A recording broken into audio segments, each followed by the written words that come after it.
ये जो कोहरे में, धुंध में, स्मॉग में लिपटा हुआ आपको नजर आ रहा है, ये सफेद गुंबद असल में दिल्ली के जामा मस्जिद का गुंबद है। और दिल्ली के जामा मस्जिद के ठीक सामने है लाल किला, जो आम दिनों में इस जगह से बिल्कुल साफ नजर आता है, जो आज बिल्कुल भी नजर नहीं आ रहा है। आप आसपास देखेंगे तो कुछ दूरी के बाद आपको केवल एक सफेद चादर सी नजर आएगी। ये धुंध की, कोहरे की, स्मॉग की ये सफेद चादर जिसने दिल्ली को चारों ओर से दिल्ली को घेर लिया है, इस सफेद चादर में दिल्ली को लपेट लिया है, कहना गलत नहीं होगा। इस वक्त मेरी मौजूदगी है दिल्ली की सबसे ऊंची बिल्डिंग यानी कि दिल्ली के सिविक सेंटर में, जिसकी छत से हम आपको दिखा रहे हैं कि आज स्मॉग से घिरी इस दिल्ली का क्या हाल है। आज विजिबिलिटी कल की तुलना में बेटर है, लेकिन वायु प्रदूषण की जब बात कर रहे हैं, AQI की जब बात कर रहे हैं, तो अभी भी गंभीर श्रेणी में बना हुआ है।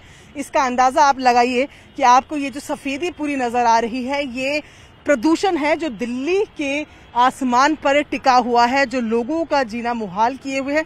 मैं एक बार आपको तस्वीरें दिखाऊं। ये इलाका आपने देखा जामा मस्जिद से लाल किले की तरफ का ये पूरा इलाका है। जब आप इस तरफ को आते जाएंगे तो आप अब सेंट्रल की तरफ मुड़ते जाएंगे। इधर आप देखेंगे रेलवे स्टेशन आपको नजर आ रहा है, जिसके पीछे पूरी जो स्मॉग है, सिर्फ स्मॉग ही स्मॉग नजर आ रहा है। और रेलवे स्टेशन से जब थोड़ा इधर की तरफ हम जाएंगे, कनॉट प्लेस की तरफ हम जाएंगे, तो आम दिनों में बिल्कुल साफ नजर आता है रेलवे स्टेशन के बाद कनॉट प्लेस। लेकिन यहाँ पर आप देख रहे हैं कि विजिबिलिटी का असर, हालांकि आज कल की तुलना में बहुत बेहतर है विजिबिलिटी, लेकिन अभी भी इस पोल्यूशन का जो असर है वो देखने को मिल रहा है। ये तस्वीरें आपको दिखा रहे हैं। आपको थोड़ा सा आगे दूसरी तरफ लेकर चलते हैं, मैं आपको वो तस्वीरें भी दिखाती हूँ। आपको दो तरफ की तस्वीरें हमने दिखाई, और यहाँ से जैसे ही हम पीछे की तरफ जाएंगे, थोड़ा सा और आगे बढ़ेंगे, तो इधर ये पूरा इलाका CP का है। जब आप यहाँ कभी नॉर्मल दिनों में कभी यहाँ पर आए तो आपको बिल्कुल साफ यहाँ से पूरी दिल्ली नजर आती है। इसीलिए इस पॉइंट को चुना जाता है कि किस तरीके से दिल्ली दिखती है। ये CP का इलाका, जिसकी ऊंची ऊंची बिल्डिंग बेहद हल्की नजर आ रही है। दिल्ली के एयर क्वालिटी इंडेक्स की जब हम बात कर रहे हैं, 470 471 के लगभग अभी भी ये जो एयर क्वालिटी इंडेक्स है ये बना हुआ है। और केवल दिल्ली ही नहीं, दिल्ली से जुड़े जो नोएडा है, गुड़गांव है, वहां पर भी इसी तरह एयर क्वालिटी का हाल खराब चल रहा है। दिल्ली में ये जो तस्वीरें हैं स्मॉग की, इससे आपको अंदाजा लग रहा होगा कि सीवियरिटी इतनी है कि ग्रैप का स्टेज 4 लागू कर दिया गया है।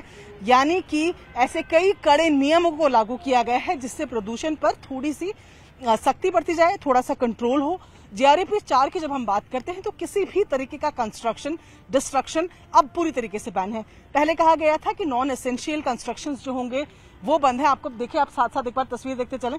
ये आपको स्मॉग टावर नजर आ रहा है। ये स्मॉग टावर फिलहाल काम करता हुआ नजर नहीं आ रहा है, और इस तरीके के कई स्मॉग टावर जो है वो दिल्ली में जगह जगह लगाए गए हैं प्रदूषण से निपटने के लिए। अभी फिलहाल जैसे तस्वीर इसकी हमने दिखाई, वैसे ही दिल्ली के 2 बड़े स्मॉग टावर्स हैं। ये तो सिर्फ पंपिंग के लिए है। एक स्मॉग टावर्स हैं, उनका इस्तेमाल भी जब हम करते हैं वो भी फिलहाल बंद पड़े हुए हैं। तो मैं आपको बता रही थी कि दिल्ली की ओवरऑल एयर क्वालिटी जो है 470 की वो पार हो चुकी है, और तस्वीरें आपको लगातार दिखा रहे हैं। और GRAP की जब हम बात करें, उसका स्टेज 4, जहां पर मैं आपको उसके बारे में बता रही थी कि किसी भी तरीके का कंस्ट्रक्शन, डिस्ट्रक्शन अब पूरी तरीके से दिल्ली में बैन है।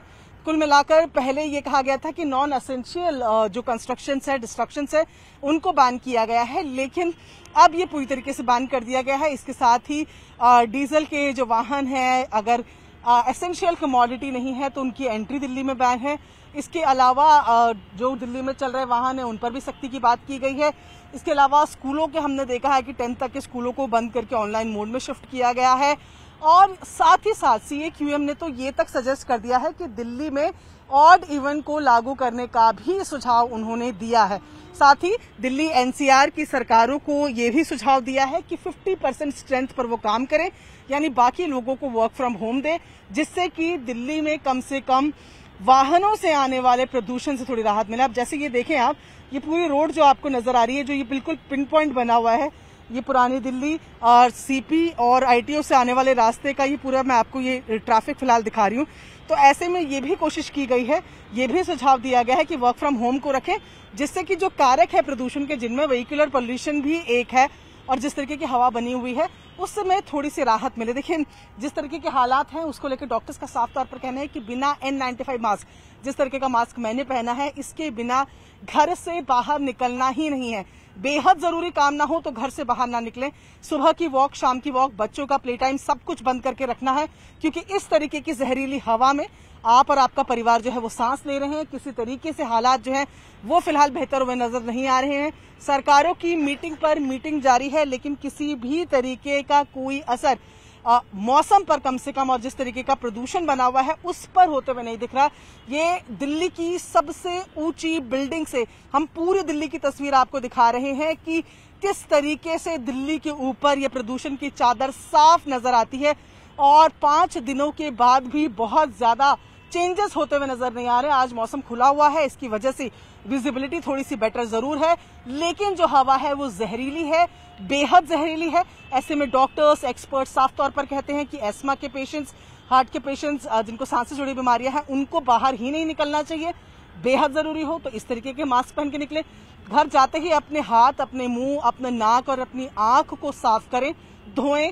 जो आर्टिफिशियल टीयर्स होते हैं उनसे अपनी आंखों को साफ रखें, बच्चों के लिए भी उसको इस्तेमाल करें।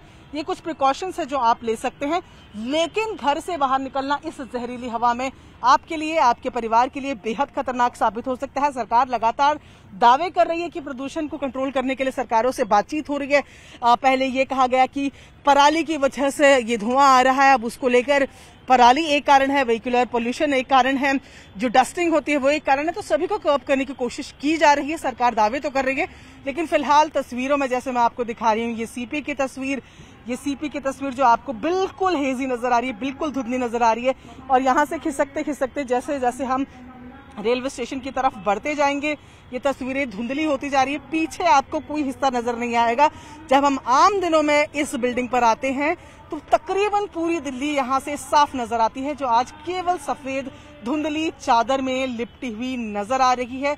ये तस्वीरें दिल्ली की फिलहाल भी सुधरती हुई नजर नहीं आ रही हैं।